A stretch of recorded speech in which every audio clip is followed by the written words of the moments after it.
UFC Fight Night Nicolau vs Perez just took place over the weekend, and in this video I'll be giving you my best matchups to make for all the top fighters on the card, starting with Victor Henry. Now, Victor Henry on this card, he was one of the ones that had an absolutely flawless performance. I mean, took barely any damage, so he's going to be able to make a fairly quick turnaround, and I think you give him Davey Grant at UFC 304. Start them early on the card, maybe even the card opener. You get two veterans on there, very well rounded, both of them. I think it's just a very good fight to actually just start off that card, especially with Davey Grant being from there as well. It'll get the crowd going early. Now, when it comes to Davey Grant, he's closer to the rankings than Victor Henry would be. I mean, he's been at the top before, well, close to the top. He's been around closer to that top 15 area. But in that being said, though, if that gives Victor Henry an opportunity to fight someone that is above him, that's durable, that is as skilled, and if he can get a dominant performance over Davey Grant at UFC 304, with him being the away side, if he can get a dominant performance like he did against Rani Yahya, then, I mean, that's going to just get Victor Henry closer to being able to fight a ranked opponent. So I think it's just it's a good matchup for him overall, and it would be great for Davey Grant because he gets to prove himself in his home ground. Moving up, Uros Medic. Now, again, Uros, just similar to Victor Henry, flawless performance, took no damage, clean uppercut against Tim Means. I reckon you give him someone with a bit more experience than him, that's been in the game for a while and that can test him. And understandably, he is a bit more of a veteran in the fact that he is older, but he does have the movement on his side. I'd give him Max Griffin. I think that when it comes to Medic, he isn't super versatile in his fight style. He doesn't have a very good submission game, and he's obviously a knockout artist. So I think it'd be very good to test himself against someone like Max Griffin, who's very crafty, experienced, a lot of movement in his fight style. It'll be very interesting to see how Medic can deal with that. It's kind of a different opponent than to what he's actually had before. And it will be very interesting to see if Medic can actually finish Max Griffin. I mean, Max Griffin hasn't been finished in 8 years. He's got 8 KOs, one loss by KO TKO, which was 8 years ago. And yeah, it would just be interesting to see if he can actually finish him, and to see if Max Griffin has that striking pedigree to actually finish Uros Medic, who's never been finished by strikes. So I think overall it would be a good test for Medic, and I mean, coming off that hype of that really clean finish, it'd be worthwhile for Max Griffin if he can get that win as well.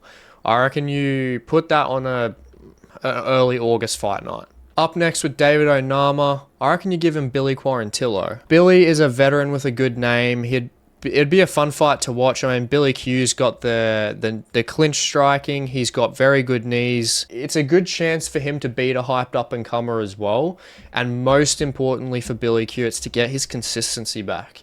He's win, loss. And if he wants to be anywhere near those rankings again, he needs to get that consistency back.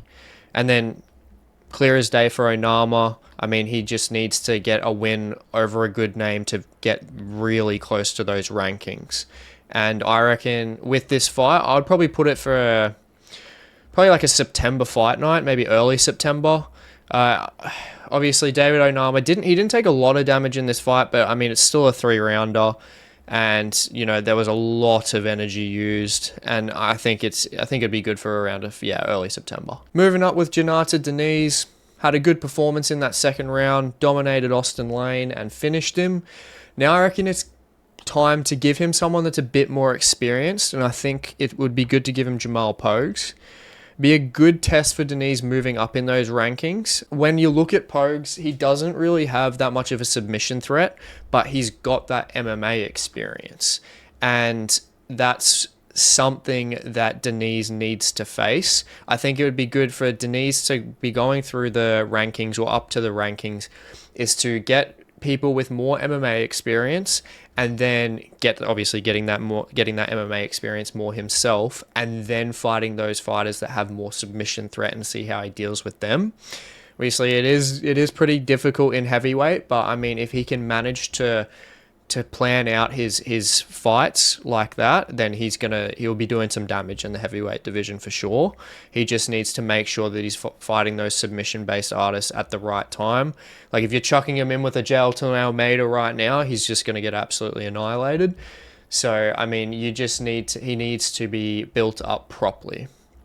Now, when it comes to Pogues, I mean, this fight would be good for him just to get him back on track against someone that is a bit of a hype train, similar to Billy Q in that sense. And for Diniz, I think it's just setting himself up a bit more, getting that experience, and then moving up slowly. Obviously, he's going to be building that hype around him, I think. I mean, he's just got that kickboxing caliber. And I think that you probably make this for a fight night in July, maybe mid to late July. He didn't take any damage or anything like that, and Pogues has been out for a little bit, so I think that's probably the right time for it to happen. Moving on to Karine Silva, I reckon give her Amanda Ribas. I would have said Araujo, but it does look like Jazz DeVicious and her are going to be set up for a fight night in July.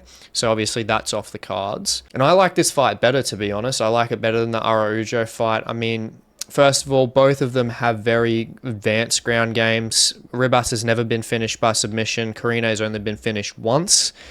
And when we look at them overall, Karine's got the power and the strength on her side, and then Ribas has got that movement and aggression.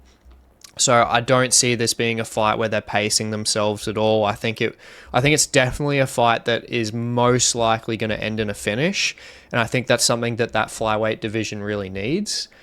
I reckon you probably put this on a fight night co-main event around August, late August or early September. And then when we're moving on, we've got Ariane Da Silva versus Miranda Maverick. Now, I would have gone with Jazz DeVicious on this one, but obviously that Araujo fight stops this one as well. But when we look at Miranda Maverick and Da Silva, both of them have never been submitted, and it'll be a good chance to see who can get the best of that ground game. And it'll be a good chance to see how Maverick's striking improves. I mean, she doesn't have the greatest striking, but then it also gives her that opportunity because Da Silva doesn't have the greatest chin either. She's been finished 4 times by strikes. It will be interesting on that side, but then also with Da Silva, she has the power advantage in her hands as well, which we saw against Casey O'Neill. It'll be good for both of them to move up the rankings ultimately, and for Da Silva to get her momentum back. And I reckon you just pop this on a fight night in early August. Moving up, Bogdan Guskov. Give him the twin. Give him Anthony Smith. After either the Petrino loss or the win at UFC 301. We've got a lot of talk around this fight already, so I think it's fairly obvious that we make this fight happen. I think it does depend when it comes to timing. It does depend on how much damage Smith takes against Petrino, though. But I think when it comes to Anthony Smith and his pros for this fight, it'll be a good way for him to bounce back if he does lose to Petrino. I mean, this fight already does, as I said, it does have a bit of hype around it. If a fight does have hype around it, whoever wins reaps those rewards. So it's more of a statement when they do win that fight. If Guskov can get that win, he'll just have a very well-known vet that fought for a title on his record, which will be able to then... Honestly, that'll probably just push him into the top 10 from that point, especially if he can finish Anthony Smith. I reckon you pop that on a fight night in September, maybe like late September, I'd say, obviously depending on that damage in that Petrino fight. And Guskov did take a little bit of damage against Spann, especially in that first round, and moving into the early second when he was getting hit with a couple of those 1-2s. They were some pretty nice shots. But yeah, I reckon by that, chuck it on a fight night in late September. Moving up to Ryan Spann. Now, I did think a little bit outside the box on this one. I did find it a little bit tricky to match him up with someone in the light heavyweight division at this point.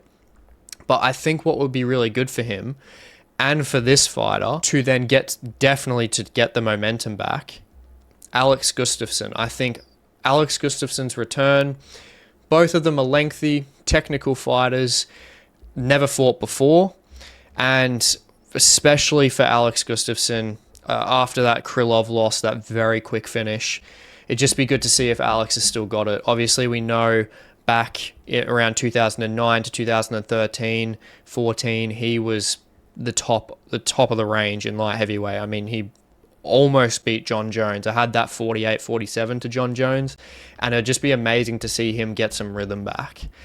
I think this is his last chance to make a run in the rankings, or to even be in the rankings. He's 37 now. And there was a video article that came out at the start of the year stating that he was back in training and was feeling pretty decent conditioning wise.